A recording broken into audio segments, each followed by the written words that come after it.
Hey, Parthiv, so talk to us about startups. What advice, suggestions, or methods can you give us that will help actually with our startup? So one of the biggest advice I could give anybody that is wanting to do a startup is before you actually do it, do as much homework as you can. Don't fall in the trap of, oh, you gotta do this $1 million, beautiful wall out there, or like, oh, you gotta have all these top of the line equipment.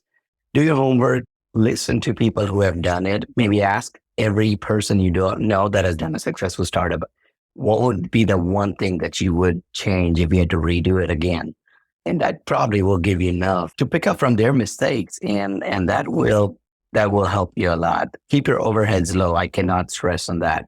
I like my sleep at night, and I've done 3 startups, and every startup I do, my goal is to make sure from the very first month, I'm not stressed about how much bills I have to pay. And that will only happen if you keep your overheads low and not just be like, okay, I want to have that $50,000 Sirona chair in there, or I want to have the CBCT with $150,000, whatever the top of the line stuff.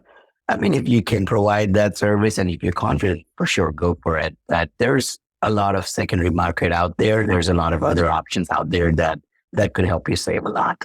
Gotcha. So then how did you do it, Parthiv? How did you keep your overhead low from the beginning phases all the way till where you're at now? So my first practice when I started, I had no money. So what I did was I negotiated with my landlord. So I went heavy on it. And what I did is I picked 5 locations that I liked to the point where I wouldn't regret if I didn't get any of those.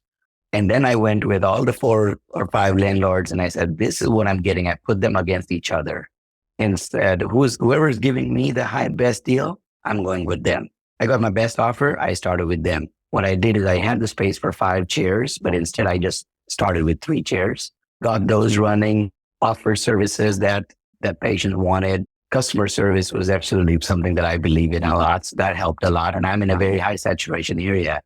And it works out great because there's every half a mile and I have every DSO possible in Texas around me. And it worked out great because there's always patients that are upset about it. And that just helped me with building my clientele in there. Mm-hmm. So that's how I built my first startup. Other than the chairs that I bought, everything else that I bought was used. My CT was used. My X-rays, Nomad was new. My sterilizer was a refurbished one. So everything else, pretty much, other than the chairs and the Nomad, were pretty much used in there. And then second practice that I did was even lower because now I don't even buy brand new chairs. Now I buy used chairs as well. So another thing that I learned in my second startup was dental contractors versus non-dental. So what I did in my second startup was I made my plan. And that's something I learned from my first startup mistake. I made my plans first. I hired an architect, paid them out of my pocket. They charged $3 a square foot to make a plan. Give them the money, get your MEPs done, mechanical, electrical, plumbing. Pick your color, pick your flooring, doesn't have to be the final one. But at least if you tell somebody that I want, let's say, call it a sandwich from mm-hmm. Chick-fil-A. If you say I want combo number 4, now it doesn't matter wherever you go, the price is the same. So pick your flooring and say, I want this company and this finish and this model number. I want this paint from Sherwin-Williams, and that's the model number. Put all of those details in there and then give your plans for bidding to different contractors. And what I did is I gave it to 7 different contractors, 3 dental, 4 non-dental. Mm-hmm. And there was a difference of $150,000 plus between dental and non-dental. And I said to myself, and I said, is that worth it? And the dental contractors, I gave them and showed them, look, I'm getting these. And they're like, well, they're non-dental. They don't know what they're doing. Is it really worth your time? And I said, I'm like, hold on, $150,000 for 2 months? I think it's worth my time. I'm going to sit jobless and stay right there doing nothing. If I can save $150,000 in 2 months, it's worth my time. And I didn't have any issues with non-dental contractors. We pay a big amount because of the fear. Mm-hmm. Yeah, that is true. I feel like there's like a price tag sometimes, right? Like, there's a dental price tag and then there's a contractor price tag. That's a huge difference, $150,000. And that was significant difference to me, at least. And, obviously this was my second practice. I get it. It was my second startup. So I do understand that, it did give me that additional leeway where I knew a part of it because I was a part of my first startup from scratch. But that's one thing. If I have to redo my first startup, I would not go with the dental contractor. Gotcha. So your third one, you didn't go with the dental contractor? No. Not even when I expanded my first one. When I expanded my first one from 5 chairs to 9 chairs 3 years later, I did not go with the dental contractor. I got 5 chairs set up with mechanical, electrical, plumbing, AC in an expansion, demoing the older place, and I got everything done under 100K. Wow. Without going, yeah, that's good advice then. Okay, so just the fear is what makes us want to go with like, okay, they know what they're doing, they know what they're talking about, things like that, right? But probably not. Yeah, that's just been my experience. I mean, I've had people who love going with dental contractors, and that's great, And then I wanted to ask, when it came to your team, because this is the overhead of like equipment, right? Pretty much chairs. How do you keep overhead low with the team? So what I did was when I started, we started with 3 employees. One was an experienced dental assistant that had worked with me in the past, knew exactly what we needed to do, what I did, what was my strengths. I had a front desk who knew what to do. Obviously, it was a good learning curve for me because I didn't know what to do. Coming from a corporate background, I thought I knew it all, but it is a whole different animal when it's your own baby. So I had to sit with different people, learn the process, establish my protocols, what I wanted to do, what I wanted my staff to do. And then I hired an entry-level person who I really enjoyed her conversation and customer service. I'm like, if I really enjoyed that customer service, I'm sure the patients will appreciate it. So I just hired her at a base salary, like the lowest possible salary. I'm not even going to say the salary, but she was young. She just wanted to get into dentistry. And I was like, all right, we'll give you a job. Come on over. She stayed around for like 6 months. Personality was great. It was kind of like a floater in between helping turn around the rooms, picking up the phone calls, learning whatever needed to be done. And as and when I got time, I continued to train her more and more on what I exactly needed. So that's how I kept my overheads low. And then as we started getting busier, we started adding more and more staff to it. When it came to any of your other practices, did you follow the same concept? And did anybody like leave like halfway? You're like, oh man, I was just training you. And then, you know what I mean? Well, it would be foolish of us as dentists to expect that any of these staff members are going to stay forever. And it's a reality. There's several factors for that. And the most important one being just the instability in the lives. They don't have, at least in Texas, they don't have the same amount of years they need to put in to earn a degree that you or I did.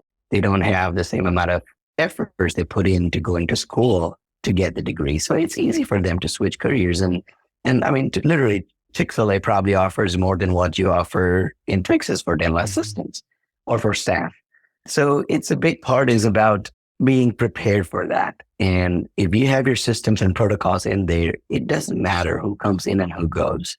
Your systems and protocols, you establish them and you tell them, this is what I need you to do.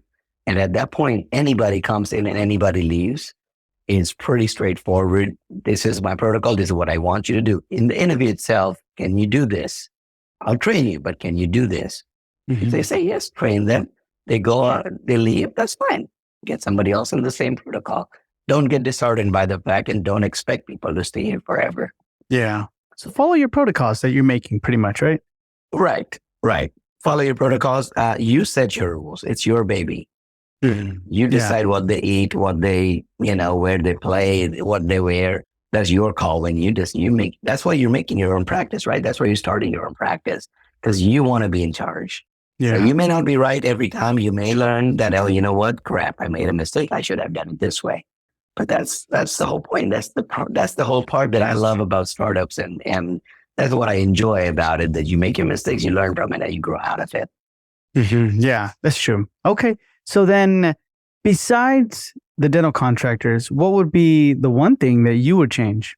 So now I have 4 locations. Everybody wants to run the race. So how many locations? We're a private practice, so we're not just associate driven. I work in all 4 locations. I work currently 6 days a week.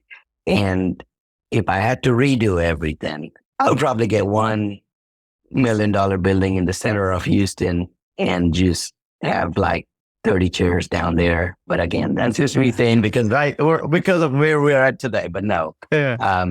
That'd be nice. That'd be nice. The more you grow, the more you realize, I wish we'd done it this way. Why do you feel like you're like, oh man, instead of having multiple, just one big one?